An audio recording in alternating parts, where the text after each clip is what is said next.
The law is important for us in the sense that US is the only country that has a law on Tibet since 2002 that has been amended to US-Tibet Subordinate Policy Act of 2020.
European Union che, Australia che, that the money I do want to name that I'm allowed to capture which legal is. What you did like Camilia, Martin Lassetta, which I had it. Indeed, I did Timjala, Challenge, Samalola, and it Naragito, and it about the Tuchi Chena share. The nature of Puda, Jamila, somebody getting Chazanti, Mogating, but the nature of Tim now on the Kutabadella, Suzu, Pebati, Michanin, Tabak, Katinche, Flapardo, and Jimja, the Hall, Ari Trezo, Moni, Dana ship with the Jabjot Soba, Arinalo, Pebet Soba, and Jignaras, Jabjot Soba, Same, will let you and Jen, Tamil, the Legit Tomadella, in Taban to Chessia. You got a challenge on me, and when Yamungi challenge on it, only on it, Tari, Kobdil, Nation, and Samon on it. Maybe some other nature that Gabo, Everbody, Gabo Everbody, Chadu, and some other in company, and to Nashi. Addition, some addition that to Shinalay, then I see any Maupale, Mutuni, Capina, Shui. It doesn't have a session to already busy in the Pentacoshes to share. Thank you, USA. You have the Echumores supporting us, Pentacos. What the Babies to Jenas and Mount Babino Tara is.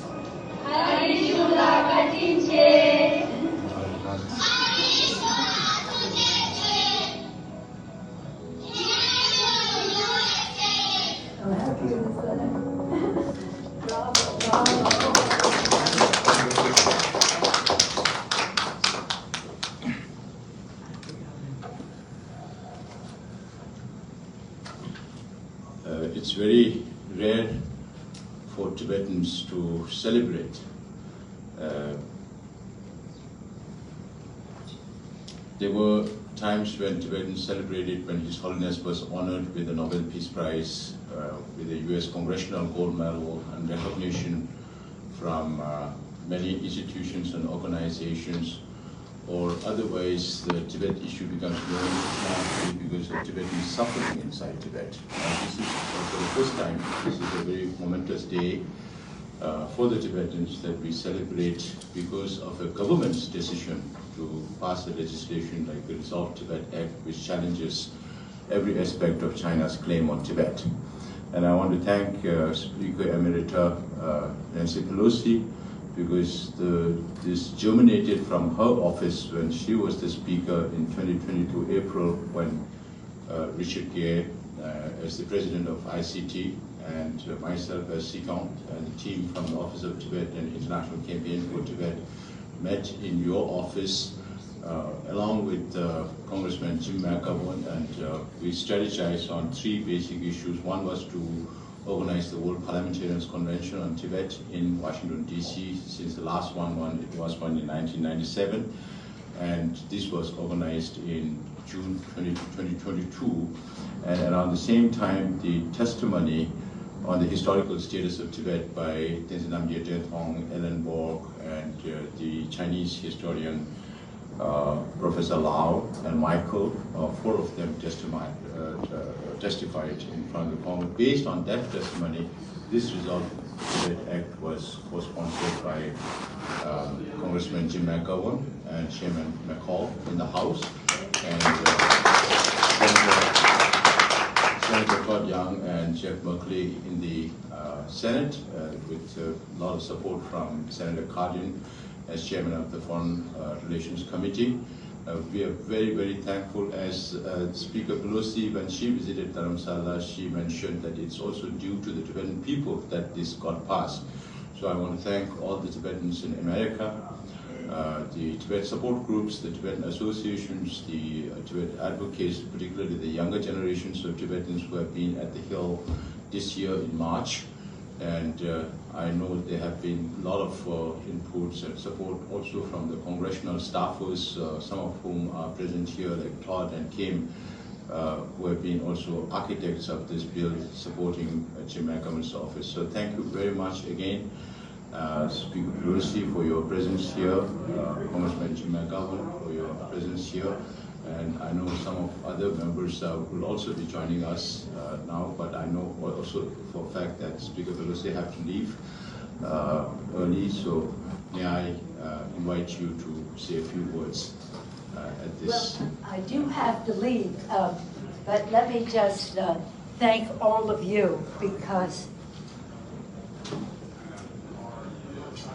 his leadership going around the country, going up to other, just spreading the word, again, the mobilization, the public opinion about it, the awareness that the Tibetan people in exile and in Tibet, awareness of that is because of you. So I thank you. I had the privilege of being there when he got the National Endowment for Democracy Award and to receive one from him, but it really is a tribute to you. And to see the awareness of this, when we went on the trip, to then see the signature follow, it gives people hope. And now our leader of the trip, Mike McCall, is here. And again, the fact that this is bipartisan, and his leadership, and Meeks and McGovern and the rest, and I see Joe Wilson with them. I will leave it in their hands because the security is telling me I have to be in the car right now. Let me just see you. Thank you so much. Let's give our love to His Holiness, the Dalai Lama. Thank you. Now, I just want to take credit for something. When I became Speaker in 2007, we voted to have the gold medal, Congressional Gold Medal, given to His Holiness. And what was very special about it was that the Chinese were not happy, but they were extra unhappy because President Bush and Laura Bush both joined us for that medal ceremony. So again, bipartisan, White House, House, Senate, Democrats and Republicans. Thank you. Right there, Well done. Thank you. Chairman McCall, we just showed a small video of Tibetans celebrating from Dharamsala. Yeah. We'll take one photo. Yeah, we'll take one video. Yes,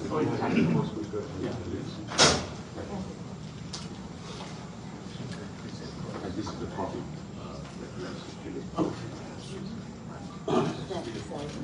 yeah.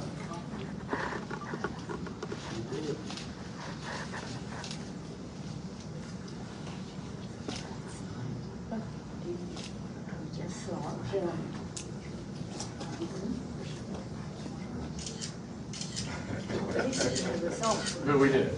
Well, our trip paid off. Yeah, they couldn't. That was a great day.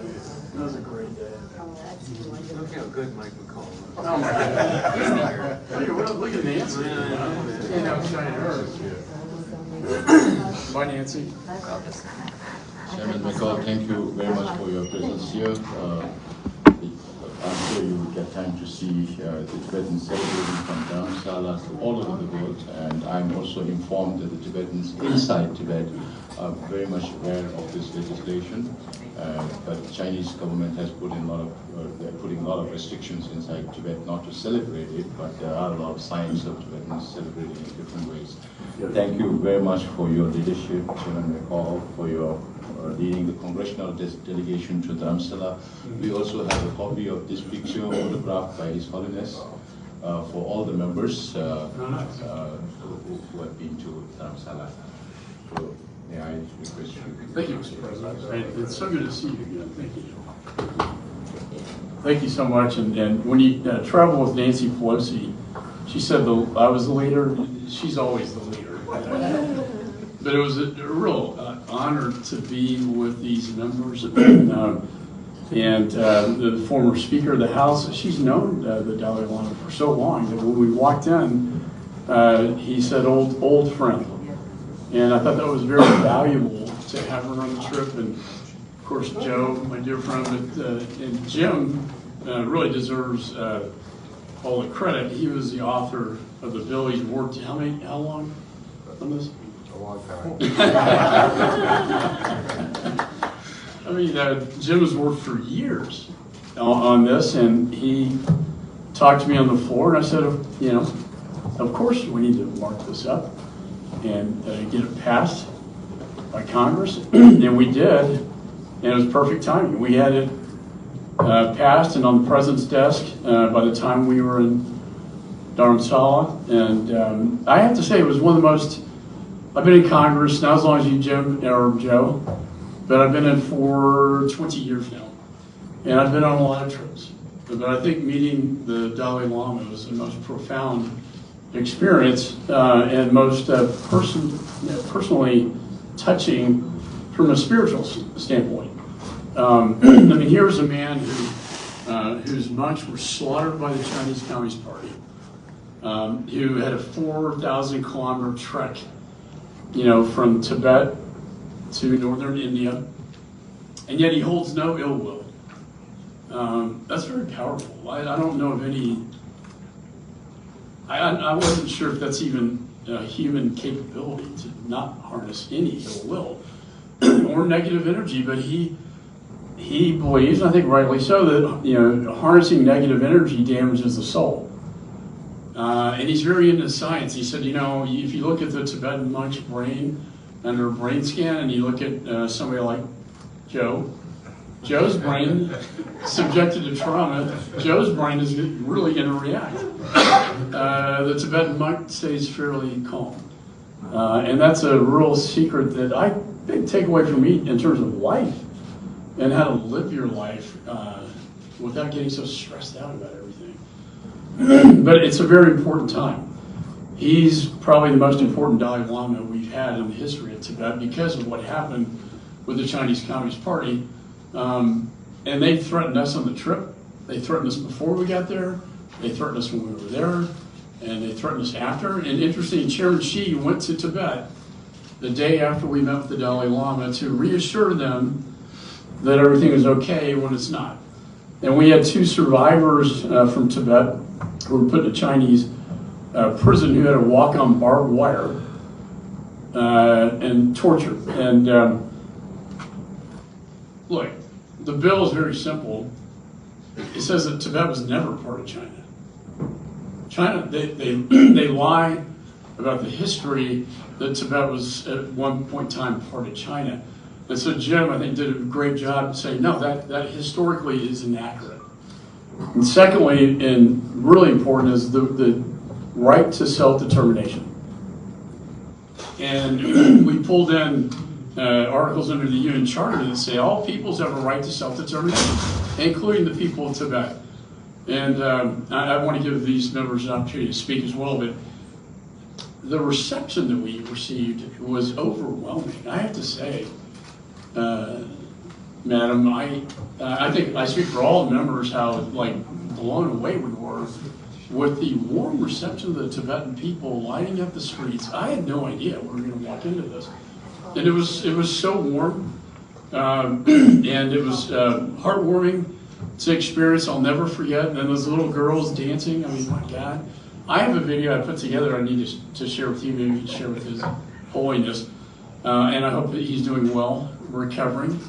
The last thing, and I'll yield to my colleagues, is, secession is an issue. And we said, he was very clear.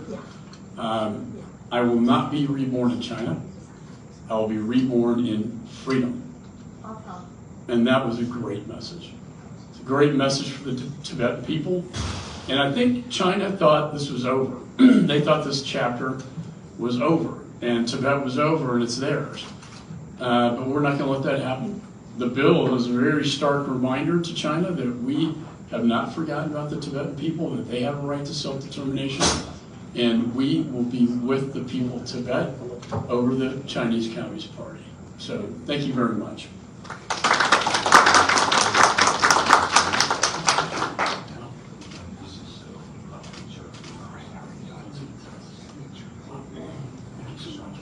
And I'll let you Thank you, Chairman McCall. Now, the architect of the bill and co-sponsor, Sid McCall.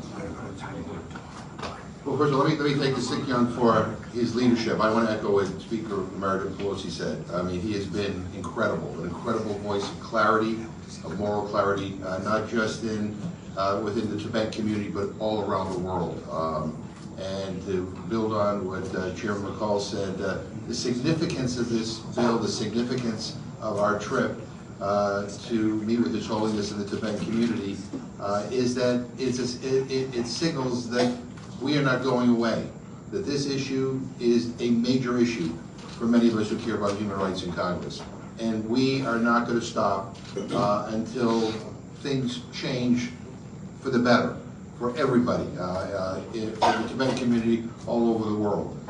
It is important that we not let China rewrite history. Tibet was not always part of China since ancient times. That's a lie. That's not very Dalai Lama-like. But the bottom line is, it is important not to let people rewrite history in a way that is false. And we had a great bipartisan delegation. But if you look at those of us standing here, some of us here represent polar opposites politically.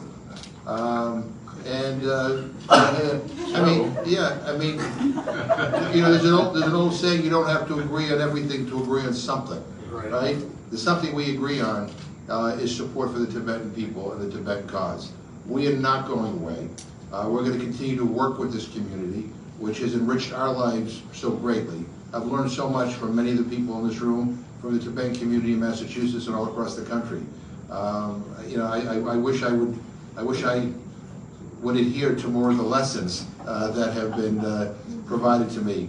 But in any event, it is an enormous privilege for us to be with you again. I want to thank Chairman McCall and my friend Joe Wilson and the Speaker Emeritus Pelosi, everybody who's been part of this effort. And to this community, always know that you will always have a special place in our hearts. We genuinely love you, and we will have your back, and we will be wind at your back for as long as it takes. Thank you very much.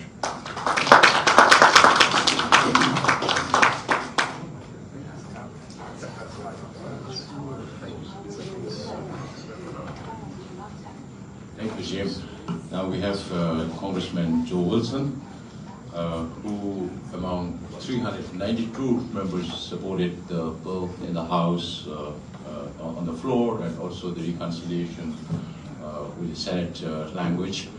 Thank you, Joe, and also all the congressional staffers who have been behind, working with all the leaders. Thank you very much, Joe, again, for coming here.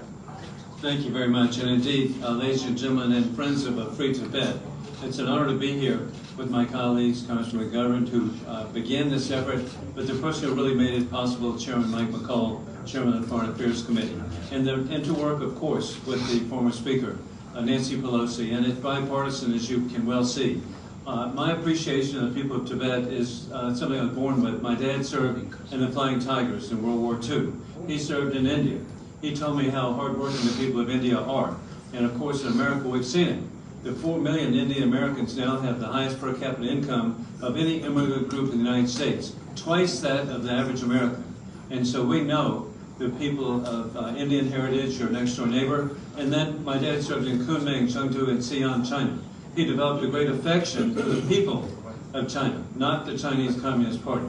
And so, I differentiate between the Chinese Communist Party and the people of China. And so we recognize the independence of Tibet. And then I want to make an analogy. You need to be aware that the United States never recognized the Soviet occupation, the communist occupation of Estonia, Latvia, and Lithuania. In 1940, the Red Army occupied those three countries. The United States never recognized those as Soviet republics. We recognize those as independent countries. And people say, well, they'll never get independence. Oh, yes, they do. Now, those three countries, Estonia, Latvia, and Lithuania, are members of the European Union. They're members of NATO. And so the people of Tibet should have hope that something that is perceived as not possible is possible and will be done. God bless Tibet. God bless the United States of America. Thank you. Thank you, Congressman Joe. We have a very long-standing friend, Chris Smith, who's not been, he's personally not able to come here, but his staffer is here to send a message from Chris Smith. Thank you. Well, thank you very much. On behalf of Congressman Chris Smith, I'm Piero Tozzi, the staff director of the Congressional Executive Commission on China. I want to start off on his behalf, but also on my behalf, to thank Tencho and all the friends at ICT and Sipyong, who was an exceptional witness at the very first hearing this Congress that the Congressional Executive Commission on China held. That was on combating cultural erasure, forced assimilation, and transnational oppression against the Tibetan people by the Chinese Communist Party. And we see here also there's Congressman Jim McGovern, the ranking member of the Congressional Executive Commission on China on the House side, and also Chairman Michael McCall. Both of them, their leadership on the Resolve Tibet Act has been phenomenal. Without them, we would not have this bill, which Chris Smith did co-sponsor. And it follows other Tibet-focused legislative initiatives, namely the Reciprocal Access to Tibet Act and the Tibet Policy and Support Act. And I do note that the Reciprocal Access to Tibet Act is up for reauthorization. We do have a bill both on the House side and the Senate side to reauthorize that and a number of other important pieces of legislation.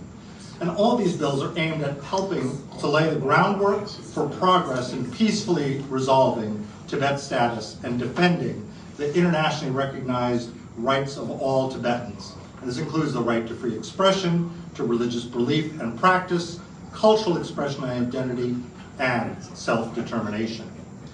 Now, we know that the Chinese government previously carried out discussions on Tibet's status with representatives of His Holiness, the Dalai Lama, but cut off those talks in 2010. Now, if our Chinese counterparts are sincere, and that is a big if, then it is high time for such talks to resume, such dialogue. And that's why the Resolve Tibet Act focuses in part on creating conditions for a negotiated agreement on Tibet. And to this end, the law also empowers the U.S. government to push back directly against PRC, CCP disinformation about Tibet. And we've all heard some of those standard refrains. Tibet has been part of China since ancient times. The Communist Party, quote unquote, liberated Tibet, alongside new formulations. And indeed, the CCP and PRC officials are even going to try to eliminate the name of Tibet. We're calling it Xizang, the Mandarin language name for Tibet, which is something I think we need to push back.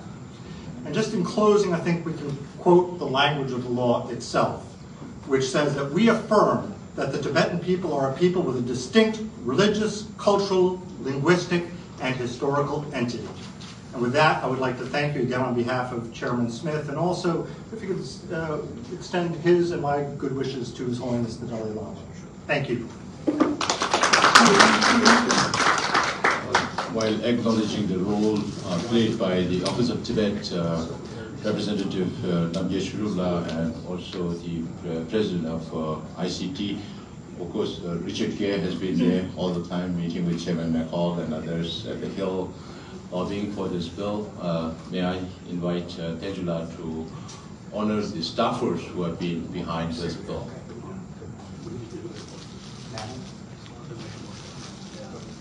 Thank you, Sigong. Thank you to everyone joining us here. And a large portion of the work is also carried by all the congressional staffers who have helped us on this. So I would like to request, we have Todd Stein. Todd, if you could please, like to offer you a kata showing our thanks.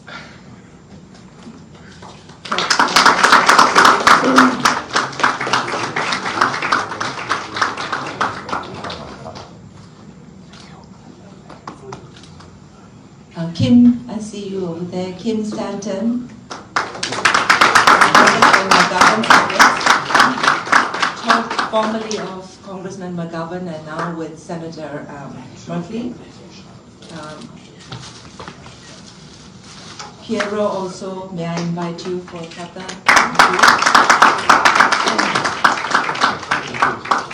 Do we have Ali Schwartz? Oh, I see Leslie. Leslie, please. Leslie, thank you for all your assistance over the hotel trip in Dharamsala.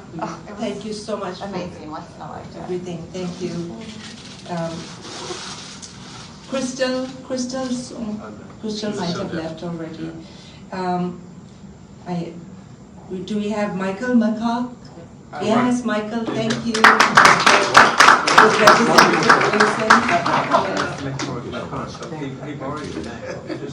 Do we have Shine Lee? Shine Lee. Dharamjit Singh with Mr. Meeks? Mr. Meeks may not have made it here yet. Oh, thank you. Thank you, everyone. Thank you. I want to inform you that we have trained community from the nearby communities of Charlottesville, Pennsylvania, to organize here, and the Kata leadership here of Maryland, Washington DC, and Virginia community. So thank you all very much for your presence. Yeah. Shall we, I think the members who have come from the nearby Tibetan communities would also like to have a picture with the chairman and the delegates. Please.